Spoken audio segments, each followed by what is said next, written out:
Olá, boa noite. Muito bem-vindo a todos vocês para mais um quadro no programa Palavra Franca, do nosso amigo pastor Jaimilson.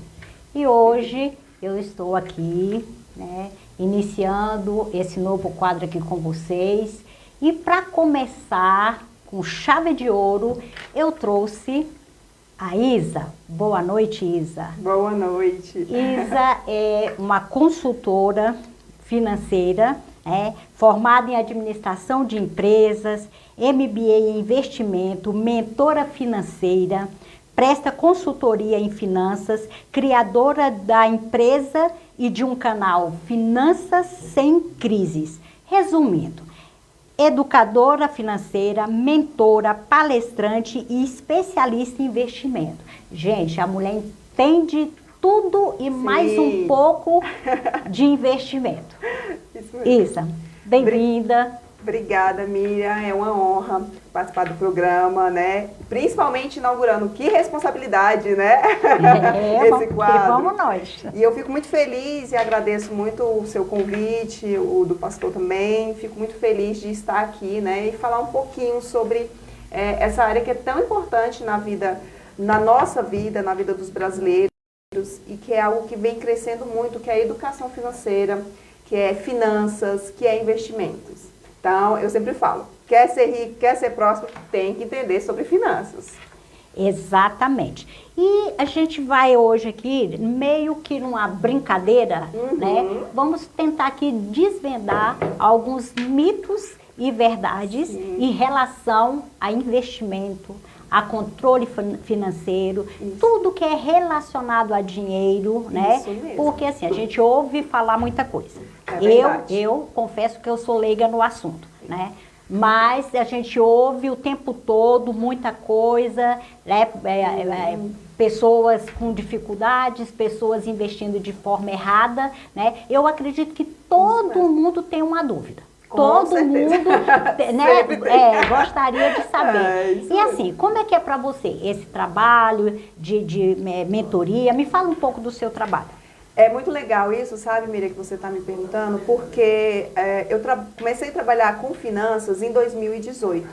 E eu, literalmente, comecei a trabalhar com finanças por conta de uma crise financeira, né? Então, foi algo que, eu sempre falo, né? Foi algo que me estimulou a trabalhar hoje com finanças. Então, eu acho que a gente tem que trabalhar, né, de certa forma, não falo nem trabalhar, né, mas a gente tem que ter experiência no que a gente vai falar, e eu tive a experiência na prática. Isso é bom. Né, então, é uma bagagem que eu sempre falo que eu tenho, né, então passei por essa quebra, né, financeira, onde estive endividada, eu e meu esposo estivemos endividados, onde muitas vezes a gente deveu o cartão de crédito, que é algo que os brasileiros fazem muito, né? Às vezes tem muitas dívidas. Exatamente, tem muitas dívidas, né? Então foi algo, não tinha nenhuma reserva, né? Na época, ficamos desempregados, não tínhamos renda. Então, assim, foi algo que a gente, nós dois fomos estudar a respeito, por que nós estávamos passando por aquela situação. E aí foi algo que eu me apaixonei nesse mundo das finanças e consegui sair ali, que eu falo, né, do buraco que nós estávamos. Muito bom. Eu acho que é uma das coisas assim que mais conta na nossa vida, né? Eu costumo dizer que a gente só fica velho para poder ter experiência, para compartilhar, né? Para ter o que contar, para ter uma bagagem. Porque eu acho que nada dá mais crédito no que a gente fala do que você falar do que você viveu, né? Da sua experiência. Então isso para mim é o que mais conta, né? Engraçado, Miriam, que hoje os meus clientes, né, e boa parte dos meus clientes que me procuram para mentoria, para consultoria, seja pessoal, seja da empresa, elas vêm justamente porque elas se sentem perdidas, né? Então foi muito que eu, lá no passado, lá em 2018, né, 17, 18, foi realmente o que nós estávamos vivendo, né, de estar perdidos. Então é muito interessante essa parte de finanças, porque em 2017, 18 não era algo tão falado. Hoje já é muito comum, né, falar sobre investimento, sobre consultoria.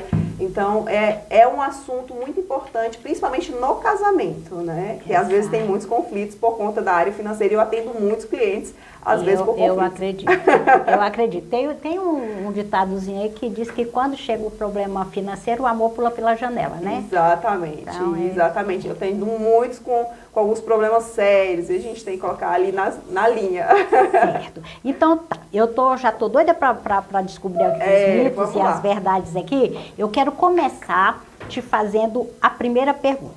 Lembrando para o pessoal que está nos assistindo, se você tiver alguma dúvida em relação à finança, a controle financeiro, à dívida, pode mandar aí a sua pergunta, que a gente encaixa aqui nas perguntas para a Isa Souza aqui, e ela vai estar respondendo para a gente. Primeira pergunta, mito ou verdade? Quem investe é porque tem muito dinheiro? Engraçado, porque as pessoas acham que só investe quem tem muito dinheiro. E isso é um grande mito. Na verdade, não. Não é só quem tem muito dinheiro e, na verdade, não é quem é rico, só quem é rico que investe. E qual seria a verdade? A verdade seria, normalmente, Mira, as pessoas acham que a gente precisa ser rico para investir ou ter muito dinheiro na conta. E, na verdade, você precisa ter educação financeira.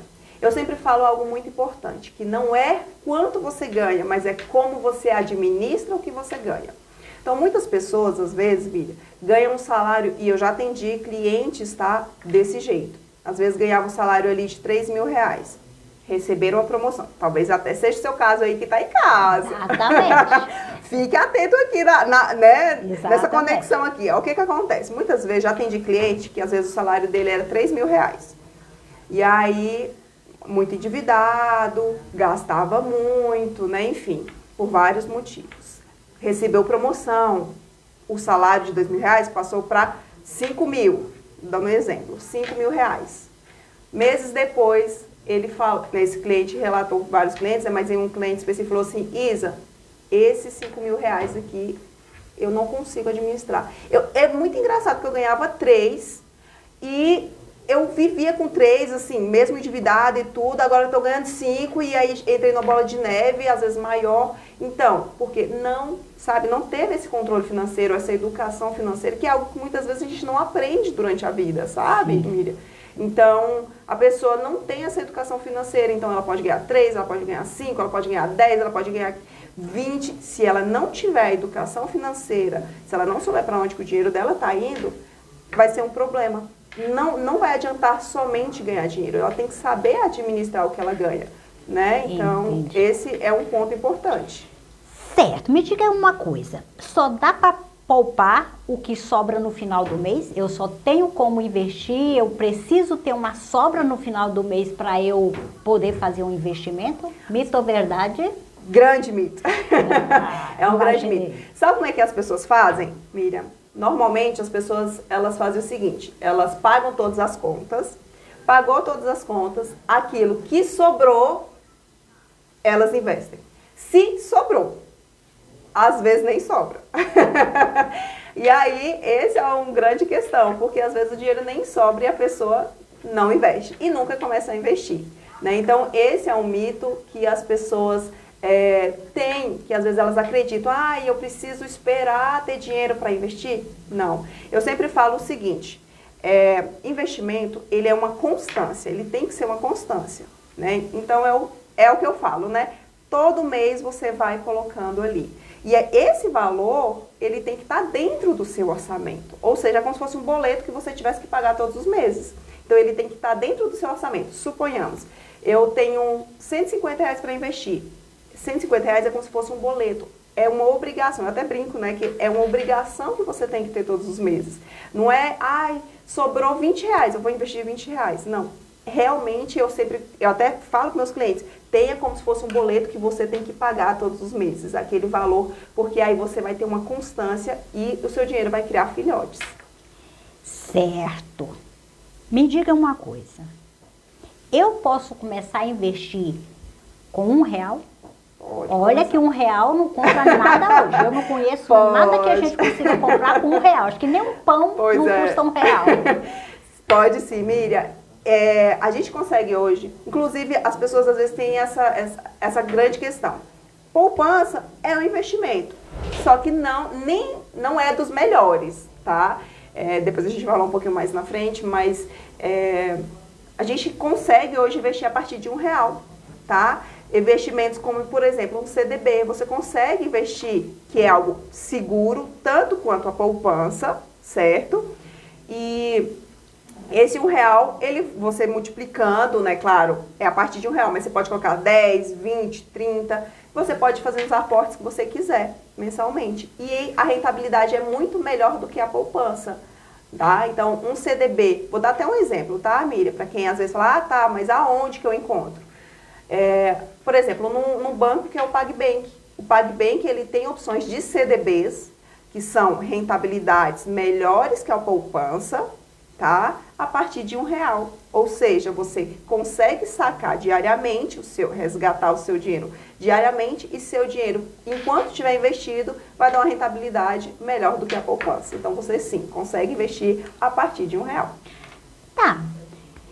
Quero aqui mandar um alô aqui, né, para os nossos patrocinadores, que é o Único Certificado Digital e a Highland Telecom, que são aqui os nossos patrocinadores. E aí, precisando de alguma coisa aí na área, né, da Único Certificado Digital ou de alguma coisa aí relacionada à internet, conta aí com os nossos parceiros aqui, certo? Vamos lá, Isa, uma outra coisa. Você está dando todo esse direcionamento aí. Sim. Mas vem cá, mito ou verdade? Para investir, precisa ter um consultor financeiro? Não precisa, isso é um mito.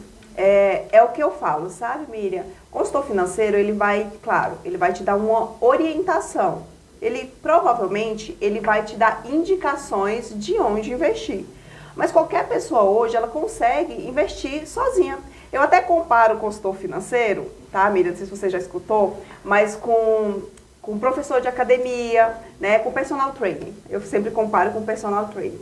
Você vai para academia, você pode ir para academia, fazer os seus exercícios tranquilo, tá aberto para você fazer tranquilo. Só que se você tiver o personal, você vai ter um resultado mais rápido. Concorda? Sim. Né? Você vai ter um resultado mais rápido. Direcionado. É direcionamento, o consultor é a mesma coisa. Você pode estudar sozinho tranquilamente. Você não precisa de um consultor financeiro. Inclusive, hoje tem muitos materiais na internet que você consegue adquirir.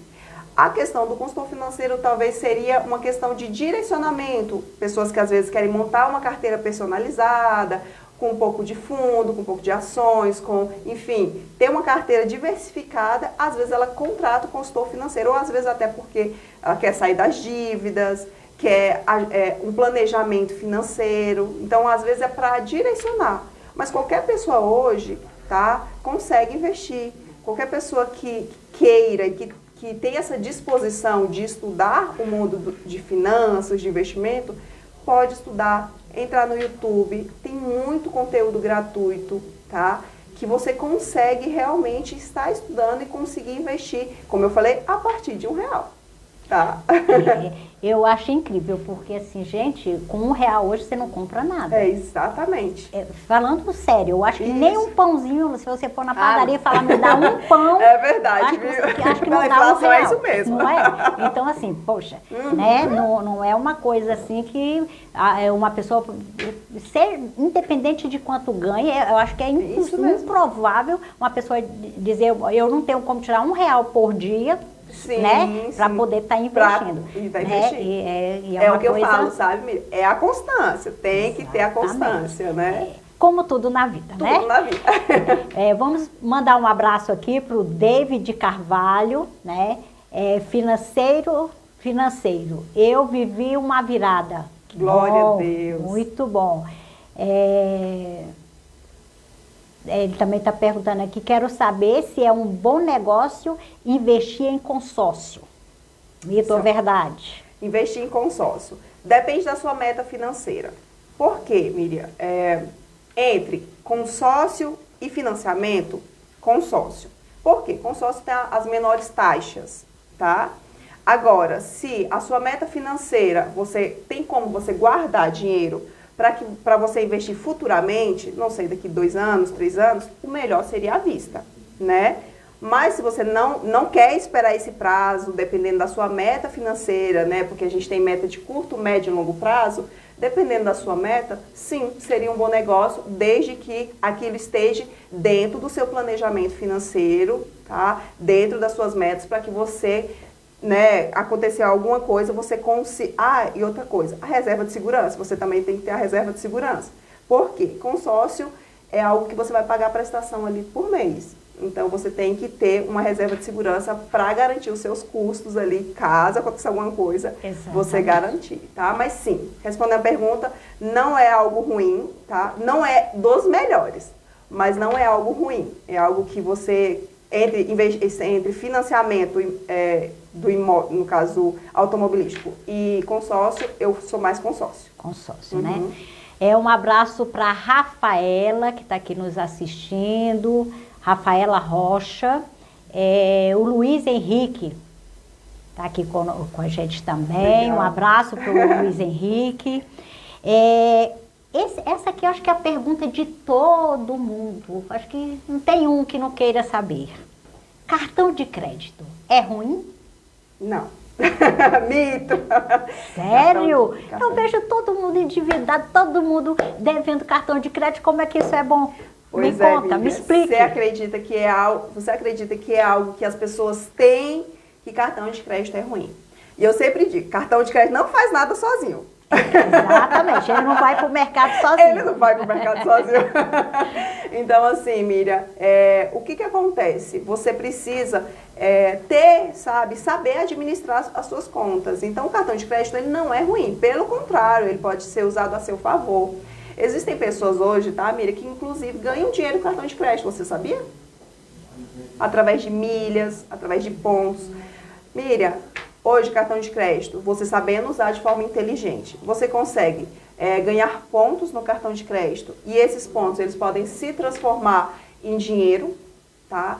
Ele pode se transformar em passagens aéreas, viagens, hospedagens, até a compra de um iPhone, por exemplo, você consegue comprar com os pontos do cartão de crédito. Menina, então eu tô perdendo dinheiro. Tá perdendo dinheiro.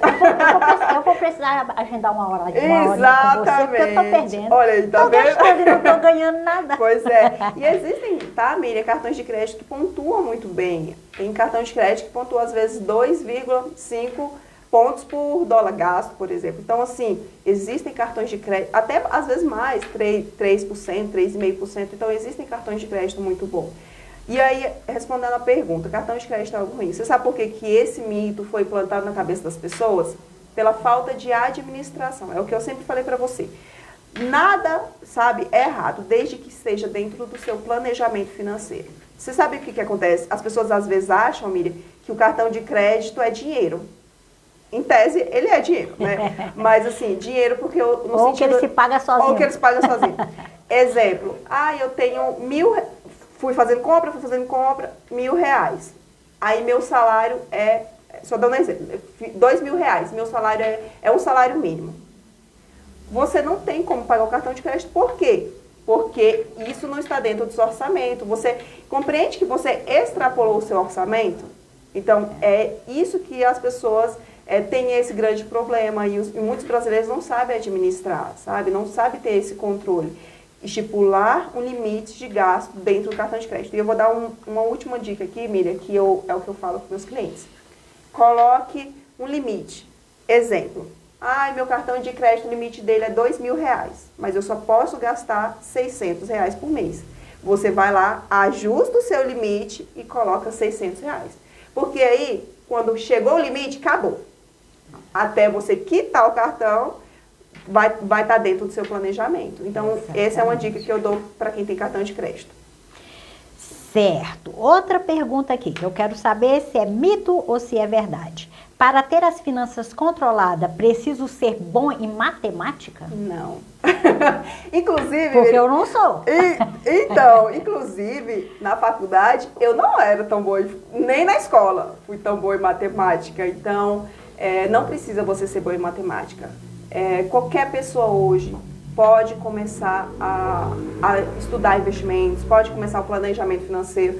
Eu ouso até dizer uma coisa muito engraçada, Miriam. Minha mãe, ela terminou os estudos, né, faz pouco tempo, e ela não tinha tanto conhecimento com matemática, né, até pela minha história, assim, ela veio lá do interior, então ela não tinha muito conhecimento com matemática, mas ela sempre teve uma coisa muito interessante, um caderninho. E nesse caderninho era o controle financeiro dela. Então você não precisa ser boa em matemática, você não precisa ter planilha, se você tiver um caderninho onde você faz suas anotações todos os meses, isso já vai te ajudar. E aí o grande problema, Miriam, é porque muitas pessoas, elas não têm, sabe, esse hábito. Vão ali no mercado, gasta R$30, 50, que hoje é difícil, né? Mas, entrar no mercado gastar R$30 não compensa nem a inflação tá, exatamente, a inflação não está muito legal, não está muito a favor, mas enfim.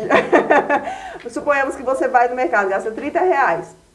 Você tem que anotar aquilo, seja no caderninho, seja numa planilha, seja no celular, seja um bloco de anotações, anotar aquilo que você gastou.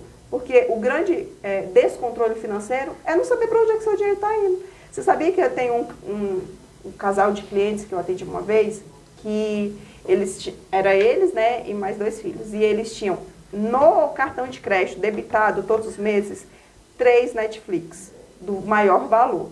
3 Netflix. Eles nem sabiam que eles pagavam 3 assinaturas de Netflix. Eles usavam uma assinatura e pagavam 3. Por quê? Porque não tinha controle sobre, né, sobre as finanças, não tinha controle sobre as contas deles. Então, isso é muito comum. Às vezes as pessoas estão pagando contas que às vezes elas nem sabem.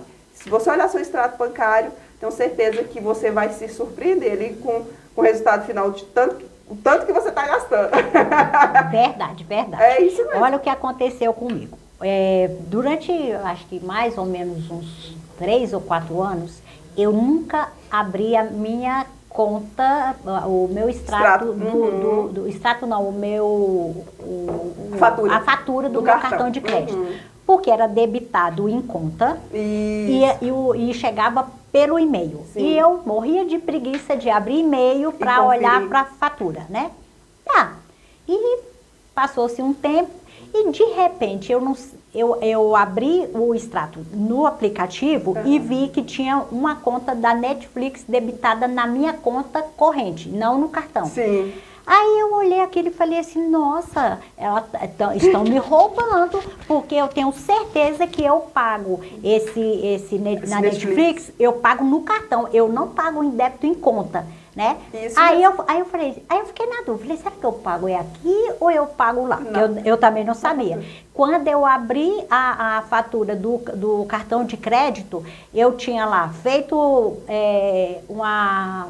Assinatura. Não, eu tinha feito uma matrícula numa faculdade em São Paulo, já tinha 2 meses debitado R$660, clonaram o meu cartão, fizeram uma matrícula numa pós-graduação em São Paulo, eu tinha 2 coisas da Netflix em 2 casas em São Paulo, e não era aqui não, era em São Paulo. Que estava sendo debitado. Eu já tinha pago 2 prestações, 2 parcelas eu já tinha pago, porque eu não tinha o hábito. Aí a partir daí foi que eu comecei a olhar, né? Mas assim, que eu tenho preguiça, que eu tenho. Ficar olhando, conferindo para quem que eu paguei, para quem que eu deixei de pagar. Miriam, você acredita que as pessoas, às vezes, elas fazem, justamente igual você falou, às vezes porque tá na zona de conforto, como diz, não, tenho preguiça de olhar. Só que, como eu falei, você consegue investir hoje a partir de R$1. E eu sempre falo isso para meus clientes, de grão em grão, a galinha enche o papo. Então, hoje você coloca 10, amanhã você coloca 20. Esses 30, 40, R$50 que às vezes está sendo tomado, e o seu foi muito mais, né? Que chegou até o valor da faculdade. Sim. Poderiam estar sendo investidos, né? E aí, esse dinheiro está sendo usado ao seu favor. Eu até brinco, né? O juros compostos está sendo usado ao seu favor, né? E aí, é algo que muitas pessoas às vezes não têm esse hábito de conferir os extratos bancários, de conferir a fatura do cartão. E às vezes tem coisas ali que estão sendo debitadas que às vezes a pessoa está pagando há meses e nem sabia. Certo. Uma pergunta que eu também acho que todo mundo tem uma duvidazinha em relação a isso. Alugar uma casa é melhor do que comprar? Então, eu acredito, não é que eu acredito, eu falo para os meus clientes que é um mito, tá? Assim como consórcio. Por quê, Miriam? Vai muito da meta da pessoa. Tem pessoas que elas querem, às vezes elas moram de aluguel, né? E elas sonham em ter uma casa própria. Então, e eu já atendi, tá, muitos clientes assim. Então eu sempre falo, é algo que você sonha? Se é algo que você sonha, ótimo. Então a gente vai trabalhar em cima disso. Seja de um financiamento, seja de um consórcio. Porque tem pessoas que não conseguem esperar ali 10, 20, 30 anos para ter uma casa. Às vezes a necessidade e a prioridade exige que elas busquem, né, uma alternativa. Então, com relação a isso, eu sempre falo, depende da meta do cliente, tá? Se o cliente mora de aluguel, pode alugar e gosta de morar de aluguel, às vezes tem cliente que às vezes ele, esse mês eu moro, sei lá, aqui, o próximo mês eu vou se mudar, e às vezes tem cliente que, sabe, que não gosta de lugar fixo, que gosta de estar se mudando. Ok, você alugar. Agora tem cliente que não, sonha realmente com a casa própria. E se é um sonho, eu sempre falo, tá, Miriam? Se é um sonho, é um sonho. Então, a gente não pode abafar ou a gente não pode menosprezar o sonho de ninguém. A gente tem que trabalhar, e eu sou uma consultora que penso dessa forma, a gente tem que trabalhar de acordo com o sonho de cada pessoa. Tá? Então, tem muitos consultores que não são a favor, e é óbvio que existem investimentos que você consegue fazer e esse investimento te dá rentabilidade para você ter uma casa, talvez futuramente ter uma casa própria e pagar, mas tem pessoas que não têm essa paciência de esperar ou precisam, eu sempre falo que é tudo questão de prioridade. Às vezes tem uma prioridade de, às vezes, mudar de casa, de ter um lugar próprio para se instalar, né? Então tem essa necessidade. E eu não sou uma consultora que eu vou julgar. Cada um tem seu sonho e sua meta. Exatamente. E a gente trabalha de acordo com o que é o sonho e a meta de cada um. Exatamente, porque se o ser humano não tiver o direito de escolher com o que ele quer gastar. Exatamente. O dinheiro que ele fez, né? Exatamente. É bem complicado. Tá, me fala aqui sobre um tal de juro composto. Isso é bom, isso é ruim? Como é que é esse negócio? Eu acho que muitas pessoas já escutaram, inclusive, falar sobre juros compostos, né, Miriam? E o que acontece? O juros composto é algo bom, tá? Só que, como a gente falou lá no cartão de crédito, muitas vezes é algo que você está pagando, ou até na sua conta, financiamentos, né? Você está pagando para o banco. E eu sempre falo, inclusive para meus clientes, você tem que fazer os juros compostos trabalhar ao seu favor. E o que é isso? Seu dinheiro ganhar filhotes. Quando você empresta seu dinheiro, né, para o banco, ele está te devolvendo uma rentabilidade. E essa rentabilidade, tá, Miriam? Ela vai aumentando. Então, no primeiro ano é um valor, no segundo ano soma aquele valor e aumenta mais um pouquinho e assim sucessivamente. Então, o juros composto é algo bom, tá? Agora, pegou empréstimo, financiamento, consórcio nem tanto, né? Mas empréstimo, financiamento, aí é ao contrário, o banco que está ganhando esses juros compostos, né? Então, às vezes você está pagando ali esses juros compostos para o banco, cartão de crédito, está pagando o cartão de crédito para o banco e às vezes você nem sabe, ou se sabe, não consegue às vezes até sair, sabe, disso. Então, é o que eu falo, o juros composto é bom, mas, de qualquer forma, tem que ser a seu favor, nunca a favor do banco. Você tem que ganhar. De preferência, né? Porque o banco já está ganhando, né? Exatamente. Tá, então, voltando aqui na questão do cartão de crédito. Sim. Não é bom parcelar dívida de cartão de crédito, mito ou verdade? Isso é verdade, Miriam. O que acontece? O que é ideal, né? O ideal é pagar à vista. Então, suponhamos, eu tenho uma dívida de cartão de crédito que está em R$1.000. O banco está ligando para negociar essa dívida de cartão de crédito. 10 vezes de R$100. Você tem um dinheiro à vista? Quita. Ou, se não, negocia com o banco. Eu tenho R$500. Prefira sempre pagar à vista. Sabe por quê, Miriam? O que muitas vezes acontece? Às vezes a pessoa parcela a dívida do cartão de crédito e aí ela não pode pagar. E aí, lembra que eu falei dos juros compostos? Os juros compostos vai em cima daquilo que você financiou, que você dividiu. Exemplo, tem um cliente que, por exemplo, ele parcelou a dívida e ali, sei lá, em 10, 12 vezes. Pagou 1, 2. parou de pagar. A dívida inicial era uma. Só que por ele parcelar, os juros foi em cima do parcelamento. Então, automaticamente, quando ele não pode pagar, é juros sobre juros. Então, a dívida vai aumentando. Você sabia, Miriam, que hoje existem cartões de crédito? Como eu falei, cartão de crédito é bom, mas tem que saber usar, tá? Para você ganhar dinheiro. Mas dívidas de cartão de crédito inclusive, é algo que eu falo, sabe? Nas minhas mentorias que eu sempre explico. É uma das maiores no mercado. Existem cartões de crédito que cobram até mais de 400% ao ano. É muita coisa. É muita coisa. Então, dica, tô com dívida? Primeira coisa, cancela aquele cartão, não quero mais aquele cartão, né? Provavelmente vai estar cancelado, né? Se você tem uma dívida negativada, já vai estar cancelado. E banco ligou, negociou, paga à vista. Isa, não tenho dinheiro para pagar à vista. Oferta o que você tiver. Ah, eu tenho R$200. Oferta o que você tiver. Outra coisa, eu sempre falo para os meus clientes o seguinte, tire um valor todos os meses para reserva, não é para reserva, né? Para dívida, é a reserva de dívidas, né? Eu falo reserva de dívidas, essa reserva de dívidas.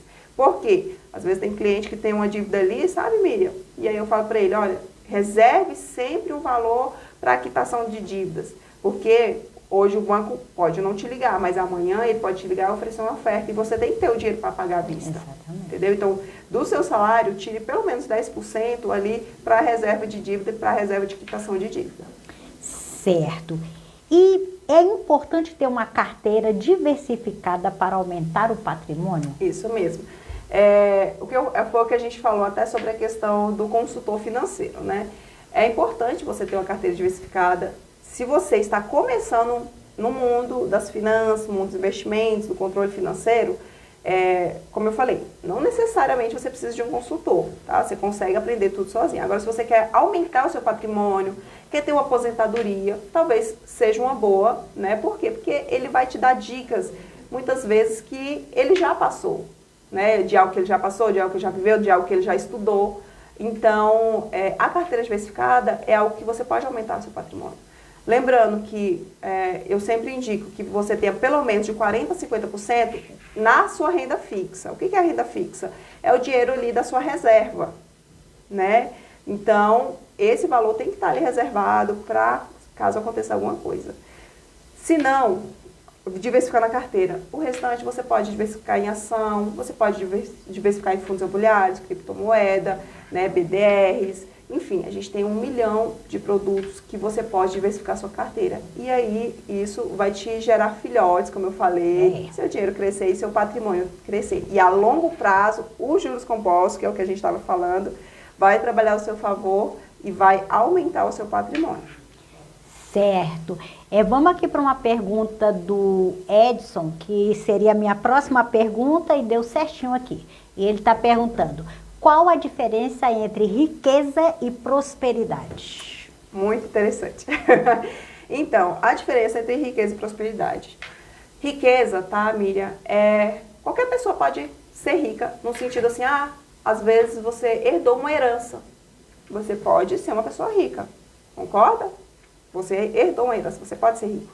A prosperidade, ela trabalha todas as áreas da nossa vida. Então, a gente tem 12 áreas na nossa vida, então ela trabalha todas as áreas. É você estar bem consigo mesmo em todas as áreas. É você estar bem no seu casamento, é você estar bem no seu financeiro, na sua saúde, no seu físico, no seu emocional, no seu intelectual. Então, a prosperidade, ela envolve as 12 áreas da nossa vida. É você estar pleno em todas as áreas, tá? Então, é possível? Sim, é possível você estar pleno em todas as áreas. Então, a prosperidade, ela envolve isso, sabe? É algo que você, não necessariamente você herdou, é algo que você trabalha para aquilo, né? Para construir, é a prosperidade. Certo.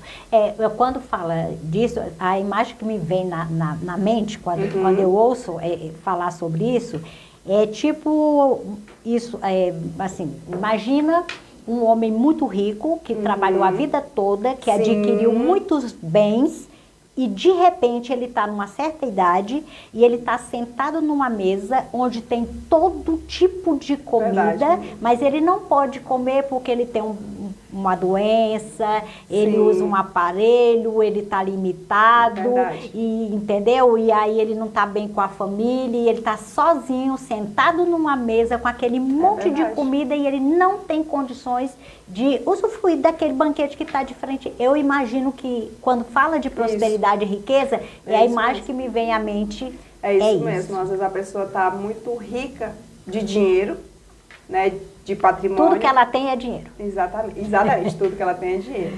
Mas, às vezes, está pobre de espírito, né? Às vezes está pobre da presença da família, da presença dos filhos. Então, essa é uma questão que, como você deu o exemplo, é bem prático, né?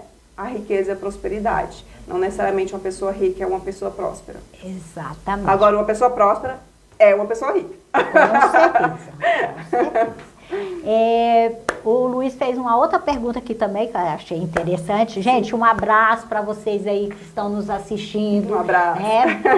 Muito feliz por vocês estarem aqui participando, né, nessa abertura, nessa inauguração desse quadro aqui. A Palavra Franca é um programa que já tem algum tempo, né, do nosso queridíssimo pastor Jaimilson. Ele já conhece, quase todos que estão nos assistindo aqui já conhecem o pastor Jaimilson, né? E assim, é uma satisfação estar aqui fazendo parte desse quadro.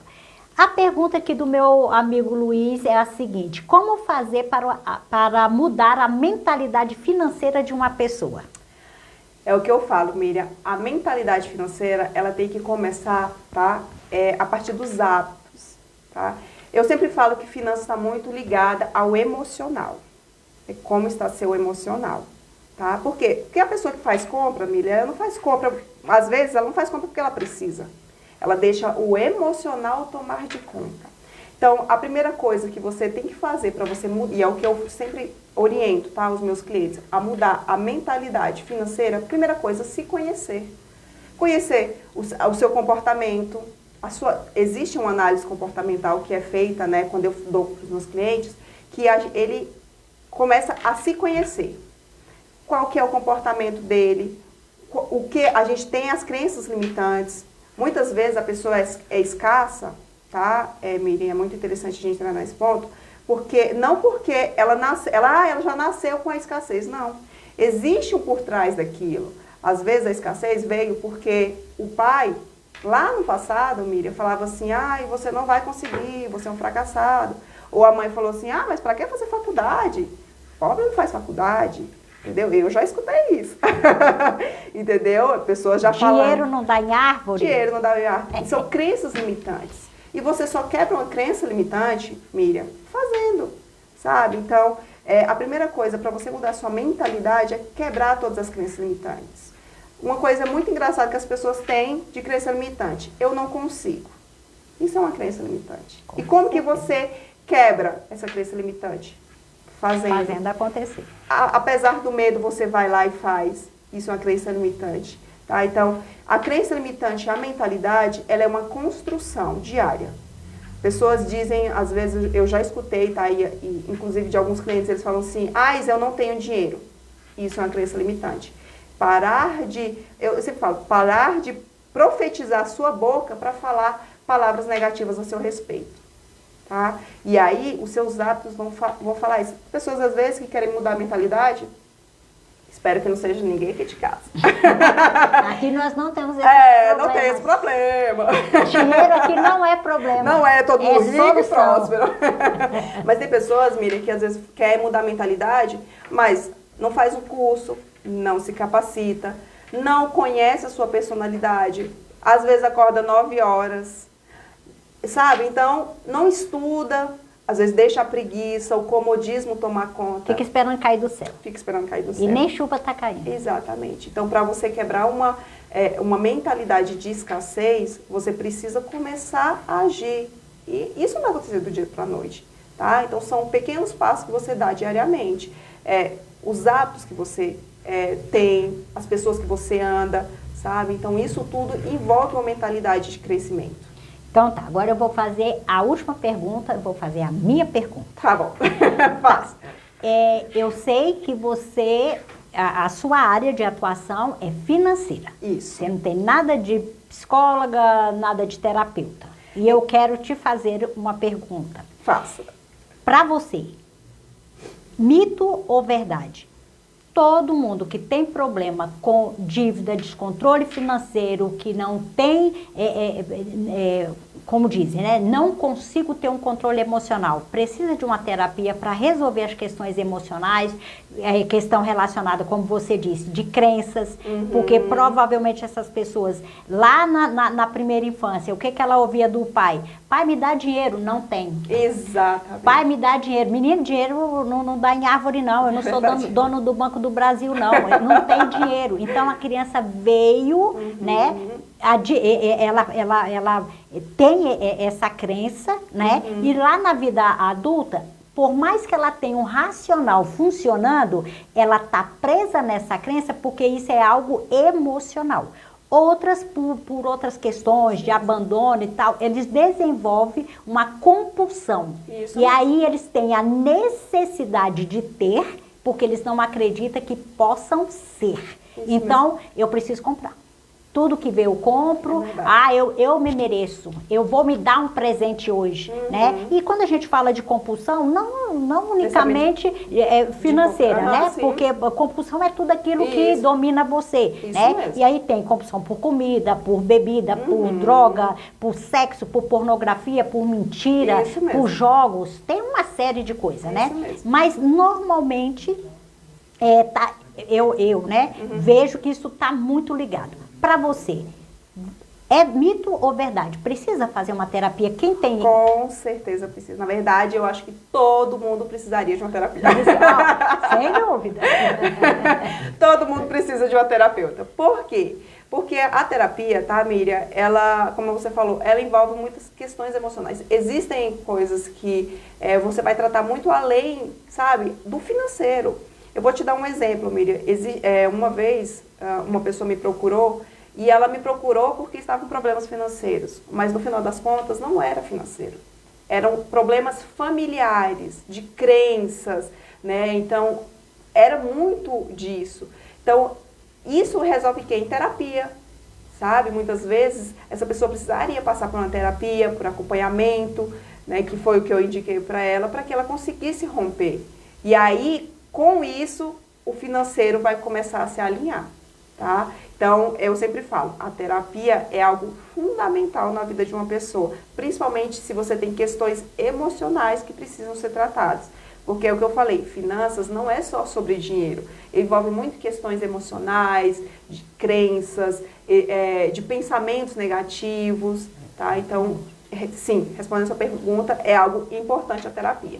Certo. É porque dentro dessas questões também, eu fico observando que no consultório, mais ou menos 80 a 87% dos meus pacientes têm problema financeiro. Exatamente. Entendeu? E aí são mulheres, né? Mulheres codependentes que não têm dinheiro, mas fica gastando dinheiro para trazer o marido, para resolver questões de filho, mães codependentes. Entendeu? Que aí para agradar esse filho ela fica ali gastando o que não tem, tirando de onde não tem, com medo de não ser amada, de não ser respeitada, de estar, né, maltratando. Às vezes um status, né? Existem pessoas às vezes que elas querem manter o status e às vezes não podem e acaba quebrando financeiramente. Então tem N situações que a terapia é um dos fatores que vão ajudar, né? Certinho.